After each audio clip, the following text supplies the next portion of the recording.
Hello everyone ତ ଭଉଣୀରେ ମୋର କୁଆଡ଼େ ବାହାରିଛୁ ପୁଣି ଏତେ ସଜବାଜ ହେଇକି ଯଦି ଜାଣିବାକୁ ଚାହୁଁଛନ୍ତି ତାହେଲେ ଭିଡ଼ିଓଟା ଶେଷ ଯାଏଁ ଦେଖନ୍ତୁ ତାହେଲେ ନିଶ୍ଚିତ ଜାଣିପାରିବେ। ତ ଭଉଣୀରେ ମୋର ଆସିକି ଏଠି ୱେଟ୍ କରିଥିଲୁ ବସ୍ ପାଇଁ। ତାପରେ ଆମ ବସ୍ ପଳେଇ ଆସିଲା ଆଉ ଆମେ ବାହାରିଲୁ ଆମ କର୍ମ ଅଭିମୁଖେ ମାନେ ଯୋଉଠି ଆମର କାମ ଥିଲା। ତ ଆମେ ଆସିକି ପହଞ୍ଚି ଯାଇଥିଲୁ ଟିକେ ଏସିବି ମେଡ଼ିକାଲରେ।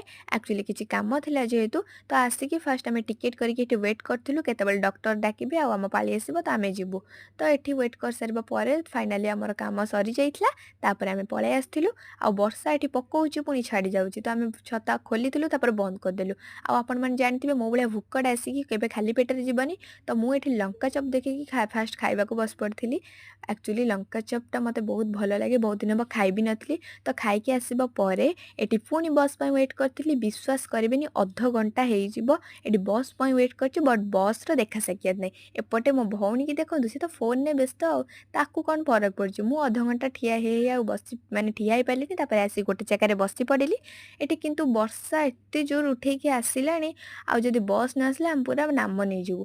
ତାପରେ ଫାଇନାଲି ବସ୍ ପଳେଇ ଆସିଲା ବଟ୍ ବର୍ଷା ଇନ୍ଦ୍ର ଦେବତା କ'ଣ ଛାଡ଼ିଛନ୍ତି ନା କ'ଣ ଏତେ ଜୋର କାଚି ଦେଇଗଲା ଆମେ ପୁରା ଅଧା ଭିଜି ଯାଇଥିଲୁ। ଭାଗ୍ୟ ଭଲ କୁହ ବସ୍ଟା ପଳେଇ ଆସିଛି ନହେଲେ ପୁରା ଭିଜି ଯାଇଥାନ୍ତୁ ତାପରେ ପୁରା ଖଟରେ ପଡ଼ିଥାନ୍ତୁ। ତାପରେ ଆମେ ଏବେ ଆସିଲା ବେଳକୁ ଆଉ ଜାଣିଛନ୍ତି ବର୍ଷାରେ ଏତେ ମାନେ ଘୋଷଡ଼ା ଅଟୋରେ ବସ୍ରେ ଚଢ଼ିଲୁ ଯେ ତା ଭିତରେ ମୋ ଚୁଟିଟାକୁ କିଏ ଏଡ଼େ ଜୋର ଭିଡ଼ି ଦେଲା ମୋତେ ଲାଗୁଛି ମୋ ଚୁଟିରୁ ଅଧା କିଏ ଚିଡ଼େଇକି ନେଇଯାଇଛି। ମାନେ ଏତେ ଜୋରେ ମୋ ମୁଣ୍ଡ ପେନ୍ ହେଉଥିଲା ତ ଛାଡ଼ ମୁଁ ଆଗ ଘରକୁ କେମିତି ଯାଏ। ଆଉ ଦିନେ ଭାଇ ଏ ବର୍ଷା ପାଗରେ କୁଆଡ଼େ ଯିବିନି କି ଏମିତି ନାମ ନେବିନି। ଭାଇ ଥ୍ୟାଙ୍କସ୍ ଗଡ଼୍।